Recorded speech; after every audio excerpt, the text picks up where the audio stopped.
आज मैं आपको बताऊंगी हजरत नूह अलैहिस्सलाम के बाद एक कौम आई थी हजरत हूद अलैहिस्सलाम की, जो कौम आद के नाम से जानी जाती है।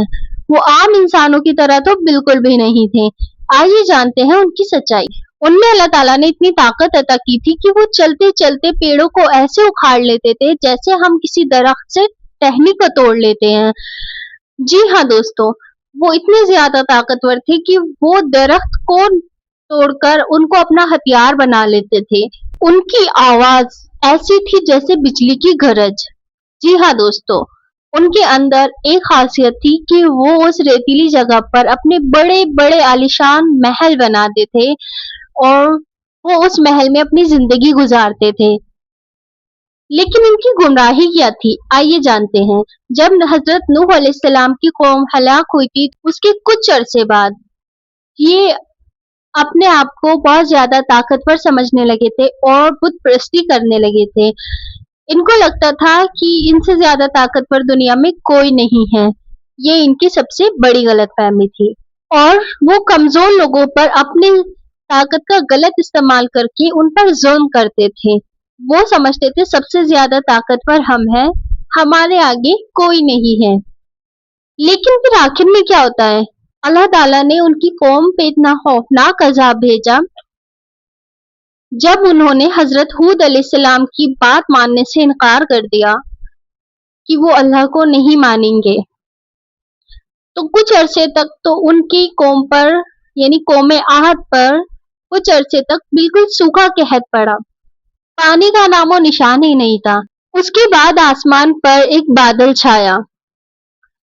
कौम आद उसको देखकर खुश हो गए कि शायद अब ये सूखा खत्म हो जाएगा और फिर से खुशहाली लौट आएगी। लेकिन उनकी ये सबसे बड़ी खुशफहमी थी। लेकिन हजरत हूद अलैहिस्सलाम ने उनको आगाह भी किया कि ये बारिश का बादल नहीं है, ये तबाही का बादल है जिसकी तुम इतनी जल्दी मचा रहे थे। फिर उसके बाद खौफनाक गरजदार आंधी शुरू हुई। अल्लाह पाक ने मुसलसल 7 दिन और 8 रातें लगातार उस आंधी को उन इलाकों में जारी रखा।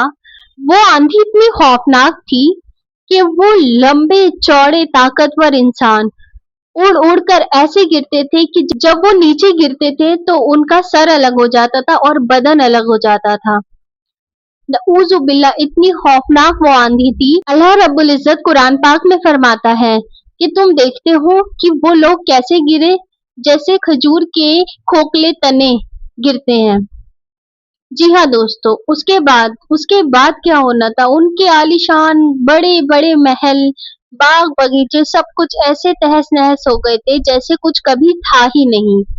लेकिन आखिर में सिर्फ ईमान वाले ही महफूज रह सके, बाकी सब फौत हो गए। तो कौम आहद से हमें क्या सीखने को मिलता है? हमें सीखने को मिलता है कि हमें तकब्बुर नहीं करना चाहिए। तकब्बुर हलाकत का जरिया है, हलाक कर देता है बंदे को। और हम किस चीज पर घमंड करें? यहाँ तक कि हमारी सांस भी हमारी नहीं है, ये भी अल्लाह की अमानत है। इस दुनिया में कुछ भी हमारा नहीं है, सब पानी होना है, सब फना हो जाएगा। तो आप एक अल्लाह की इबादत करें, किसी को शरीक ना ठहराएं। आज का बयान अगर आपको पसंद आया हो तो चैनल को लाइक करें, शेयर करें और सब्सक्राइब करें। जज़ाकल्लाहु खैरा।